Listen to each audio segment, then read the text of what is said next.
नमस्कार, मैं हूं परवीन शेख। संसद के मॉनसून सत्र का आज आखिरी दिन है। 10 अगस्त को चर्चा के दौरान कांग्रेस सांसद अधीर रंजन चौधरी के लोकसभा में दिए एक विवादित बयान को आधार बनाकर अधीर रंजन चौधरी को निलंबित कर दिया गया। एक बार फिर मोदी सरकार ने अपनी तानाशाही का परिचय दिया है। आपको बता दें कि अधीर ने मणिपुर के मुद्दे पर अपनी बात रखते हुए कहा था, जहां राजा अंधा वहां द्रौपदी का चीरहरण होता है। उनके इस बयान के बाद संसदीय कार्य मंत्री प्रहलाद जोशी ने चौधरी को सस्पेंड करने का प्रस्ताव दिया, जिसे स्पीकर ने स्वीकार कर लिया। अधीर के सस्पेंशन को लेकर कांग्रेस पार्लियामेंट्री पार्टी अध्यक्ष सोनिया गांधी ने आज सुबह कांग्रेस के लोकसभा सांसदों की बैठक की। ये बैठक संसद में मौजूद सीपीपी कार्यालय में हुई, जहां मोदी सरकार के इस कदम को लेकर विपक्ष ने विरोध की रणनीति बनाई। वहीं मल्लिकार्जुन खड़गे ने पीएम मोदी को आड़े हाथों लेते हुए कहा, धन्यवाद प्रधानमंत्री जी, आखिरकार आपने मणिपुर हिंसा पर सदन में अपनी बात रखी। हमें भरोसा है कि मणिपुर में शांति बहाली की गति तेज होगी। राहत शिविरों से लोग अपने घरों को लौटेंगे, उनका पुनर्वास होगा, उनके साथ इंसाफ होगा। आपने अगर अपना राजहट और अहंकार पहले त्याग दिया होता तो संसद का कीमती वक्त बचता। अहम विधेयक अच्छी चर्चा के साथ पास होते। हमें तकलीफ है कि मणिपुर हिंसा जैसे अभूतपूर्व मुद्दे पर विपक्ष को अविश्वास प्रस्ताव जैसे संसदीय हथियार का उपयोग करना पड़ा, लेकिन सदन का उपयोग भी आपने चुनावी रैली के रूप में किया। आखिरी वक्त में लोकसभा में कांग्रेस के नेता श्री अधीर रंजन चौधरी का निलंबन किया गया, जो बेहद अलोकतांत्रिक और दुर्भाग्यपूर्ण है। ये सत्ता के अहंकार और दुर्भावना को दर्शाता है। यह परंपरा, संविधान और संसदीय लोकतंत्र दोनों के लिए बहुत घातक सिद्ध होगी। हम इसकी घोर निंदा करते हैं। अधीर रंजन चौधरी के लोकसभा से निलंबन पर लोकसभा में कांग्रेस के मुख्य सचेतक के सुरेश ने भी बीजेपी सरकार को जमकर खरी खोटी सुनाई है। उन्होंने कहा है, वो पिछले 4 सालों से लोकसभा में कांग्रेस के नेता हैं। उन्होंने सदन में खूब भाषण दिए। उन्हें कल ही उनके दुर्व्यवहार का पता चला। उन्होंने इसे राजनीतिक तौर पर किया। इसने निलंबन के साथ संसदीय लोकतांत्रिक प्रणाली की हत्या कर दी। आज हमारी इंडिया गठबंधन की बैठक होगी, कांग्रेस सांसदों की भी बैठक है। हम इस मुद्दे पर चर्चा करने जा रहे हैं। हम इन दोनों बैठकों में लिए गए निर्णय के अनुसार इस पर विचार करेंगे। अधीर रंजन चौधरी के लोकसभा से निलंबन पर कांग्रेस सांसद मणिकम टैगोर ने भी मोदी सरकार पर निशाना साधा है और इसे तानाशाही करार दिया है। उन्होंने कहा है, ये अलोकतांत्रिक है। 75 साल के संसदीय इतिहास में ऐसा कभी नहीं हुआ कि सबसे बड़ी विपक्षी पार्टी के नेता को बिना सवाल पूछे निलंबित कर दिया गया हो। मोदी और अमित शाह संसदीय प्रक्रियाओं को नष्ट कर रहे हैं। इंडिया गठबंधन एक बैठक करने जा रहा है। हम उन मुद्दों को मजबूत तरीके से उठाने जा रहे हैं। ये बर्दाश्त नहीं किया जाएगा। हम इस तरह के फैसलों का विरोध करेंगे और प्रदर्शन करेंगे। अधीर रंजन चौधरी के निलंबन को लेकर कांग्रेस विरोध कर रही है। वहीं बीजेपी नेता लोकसभा में विपक्ष के नेता अधीर रंजन के निलंबन को सही ठहरा रहे हैं। आपको बता दें कि मॉनसून सत्र 20 जुलाई से शुरू हुआ था। पूरे सत्र में विपक्ष ने मणिपुर में हो रही हिंसा को लेकर जमकर हंगामा किया।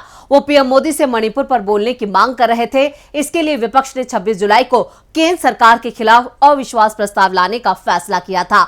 अगले दिन यानी 27 जुलाई को लोकसभा अध्यक्ष ने विपक्ष के प्रस्ताव को स्वीकार कर लिया। उधर गुरुवार 10 अगस्त को पीएम मोदी ने लोकसभा में अविश्वास प्रस्ताव पर जवाब दिया, लेकिन ये जवाब तब दिया जब विपक्ष ने सदन से बॉयकॉट कर दिया। मोदी ने 2 घंटे 12 मिनट का भाषण दिया, जिसमें वो मणिपुर पर 1 घंटे 32 मिनट के बाद बोले। अविश्वास प्रस्ताव पीएम मोदी के खिलाफ था। गौरव गोगोई ने जब अविश्वास प्रस्ताव पेश किया तो उन्होंने साफ कर दिया था कि पीएम मोदी से मणिपुर पर बयान दिलाने के लिए ही हम अविश्वास प्रस्ताव लेकर आए हैं। गौरव गोगोई के बाद विपक्ष का जो वक्ता अविश्वास प्रस्ताव पर बोला, उसने मणिपुर का जिक्र जरूर किया। राहुल गांधी का भाषण तो इतना तीखा था कि राहुल का चेहरा तक दिखाने में सरकार को डर लग रहा था। इसलिए राहुल संसद में भाषण देते रहे, लेकिन कैमरा कहीं और केंद्रित बना रहा। अंतिम दिन अधीर रंजन ने पीएम मोदी की तुलना धृतराष्ट्र से कर दी। अधीर जब बोलने खड़े हुए तो उनके हर आरोप पर सत्ता पक्ष की ओर से जमकर हंगामा मचाया गया और जब पीएम मोदी ने चर्चा का जवाब दिया तो पूरा देश हैरान था। पीएम अपने चिर परिचित अंदाज में पुरानी सरकार को घेरने में लगे रहे। इंडिया गठबंधन को लेकर डर जरूर उनके चेहरे पर दिख रहा था, क्योंकि वो इंडिया गठबंधन तो दूर इंडिया तक का नाम लेने को तैयार नहीं दिख रहे थे। लेकिन देश चाहता था कि पीएम मोदी मणिपुर पर कुछ बोले। विपक्ष भी चाहता था कि जब अविश्वास प्रस्ताव पीएम के खिलाफ है और मणिपुर को लेकर आया गया है तो पीएम मणिपुर पर जवाब देंगे। लेकिन पीएम ने आज भी मणिपुर का नाम नहीं लिया और जब पीएम मोदी मणिपुर पर बोलने को तैयार नहीं हुए तो विपक्ष विपक्ष ने वॉकआउट कर दिया। और जब विपक्ष ने वॉकआउट किया तो पहली बार मोदी ने मणिपुर का नाम लिया और कहा कि इस पर गृहमंत्री ने मणिपुर पर सरकार की पूरी बात रख दी थी। पीएम ने कहा कि हम सब मिलकर मणिपुर की चुनौती का समाधान करेंगे और वहां शांति की स्थापना करेंगे। मणिपुर तेजी से विकास करे इसकी कोशिश करेंगे। पीएम मोदी के इस भाषण पर कांग्रेस महासचिव केसी वेणुगोपाल ने ट्वीट करके लिखा है, नीरस, उबाऊ और अवास्तविक। भले ही इंडिया ने पीएम मोदी को संसद का बहिष्कार छोड़ने और मणिपुर पर अपनी चुप्पी तोड़ने के लिए मजबूर किया, लेकिन ये एक ऐसा भाषण था जिसने भारतीय लोगों को भ्रमित और बेहद निराश कर दिया। 2 घंटे 13 मिनट के भाषण में उन्होंने मणिपुर पर 3 मिनट तक कोरी बातें की। वो अपने पहले से ही असफल गृहमंत्री या अतीत के बारे में उसी पुराने ढर्रे के पीछे छिप गए। मोदी जी, आप इतिहास को तोड़ मरोड़ नहीं सकते और मणिपुर को संभालने में अपनी आपराधिक विफलता की जिम्मेदारी से बच नहीं सकते। मणिपुर में आर्थिक विकास के आपके शब्द खोखले हैं, जिनमें शांति का कोई समाधान नहीं है। व्हाट्सएप फॉरवर्ड का ये लंबा एकालाप इस सरकार की बेरोजगारी, महंगाई, किसानों की दुर्दशा, महिला सुरक्षा की भयानक स्थिति और नफरत के माहौल की विफलताओं को सफेद करने का एक कमजोर कोशिश थी। भारत की जनता 2024 में आप पर अपना अविश्वास दिखाएगी। कांग्रेस प्रवक्ता पवन खेड़ा ने भी पीएम मोदी के संसद में दिए भाषण की पोल खोल के रख दी है। पीएम मोदी के भाषण के साथ ही विपक्ष के लाए गए अविश्वास प्रस्ताव पर चर्चा खत्म हो गई। इस प्रस्ताव पर पिछले 3 दिनों से चर्चा चल रही थी, जिसमें पक्ष से लेकर विपक्ष के तमाम नेताओं ने अपनी बात रखी और वार पलटवार का सिलसिला चलता रहा। इस बीच लोकसभा में विपक्ष के नेता अधीर रंजन चौधरी को भी 1 दिन के लिए सस्पेंड कर दिया गया, जिसे लेकर विपक्षी दल विरोध प्रदर्शन कर रहे हैं। खबरों की माने तो अधीर रंजन चौधरी के भाषण की कुछ बातों को भी लोकसभा सचिवालय ने हटा दिया है। इसमें नीरव मोदी को लेकर दिया गया बयान भी शामिल है।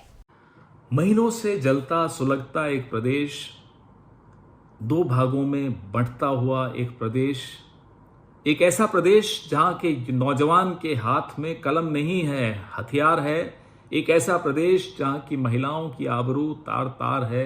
वो प्रदेश आज संसद की ओर अपने टेलीविजन पे बड़े उम्मीद से देख रहा था।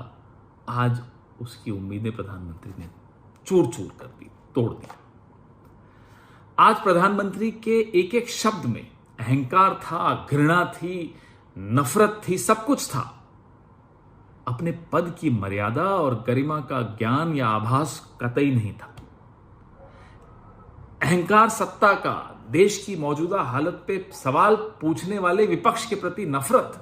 आपकी हिम्मत कैसे होगी, आपने मुझसे सवाल पूछ लिया। क्यों साहब, हमारा तो ये राजधर्म है। हमें जनता ने विपक्ष में बैठाया इसीलिए है कि हम आपसे सवाल पूछें, और आपको सरकार में इसलिए बैठाया कि आप जवाब दें। हमसे नफरत, हमें कोस कर क्या मिल जाएगा? सीधा सीधा कहिए, आपके पास जवाब नहीं है। हमारे साथ बचपन में एक साथी पढ़ता था, एग्जाम में फेल हो जाता था, लेकिन फिर भी तैश में आकर अपने माता पिता को कहता था प्रिंसिपल मेरे खिलाफ है, टीचर मेरे खिलाफ है, क्वेश्चन पेपर गलत था, कुछ ठीक नहीं है। कभी नहीं मानता था, कभी स्वीकार नहीं करता था कि मेरी तैयारी ठीक नहीं थी। आज प्रधानमंत्री ठीक उसी बालक की तरह सुनाई दी।